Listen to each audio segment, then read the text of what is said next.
Donc moi je suis partie au Japon sans intention aucune, j'ai suivi mon conjoint qui avait un contrat là-bas. Et du coup ça m'a laissé beaucoup de temps pour visiter beaucoup de choses, lire beaucoup de livres. Et quand j'ai mis le doigt sur l'artisanat des kokeshi, ça a été tout de suite l'emballement. Donc ça veut dire que je suis allée voir les ateliers, j'ai commencé à collectionner, j'ai monté une entreprise et finalement j'ai fait un livre. Alors, les kokeshi, c'est des poupées en bois qui sont fabriquées à la main traditionnellement dans le nord du pays depuis 200 ans.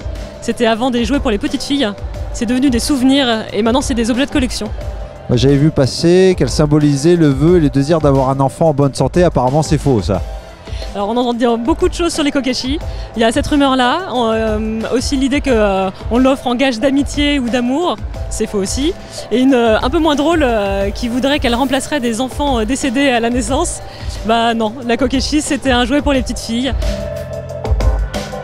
C'est un livre qui raconte donc l'histoire des kokeshi, comment ça a démarré, comment ça a évolué, parce que les kokeshi ont beaucoup changé en 200 ans, comment c'est fabriqué, qui sont les artisans, qu'est-ce qui les inspire, etc. On peut retrouver aussi une sélection de mes photos des ateliers d'artisans au coin Expo Photo. Donc ce sont des photos issues de mon voyage de cette année là, dans les ateliers du Tohoku pour avoir une vision de comment les artisans fabriquent leurs kokeshi et dans quel contexte. Vous allez voir, c'est assez fouillis mais c'est joli à regarder.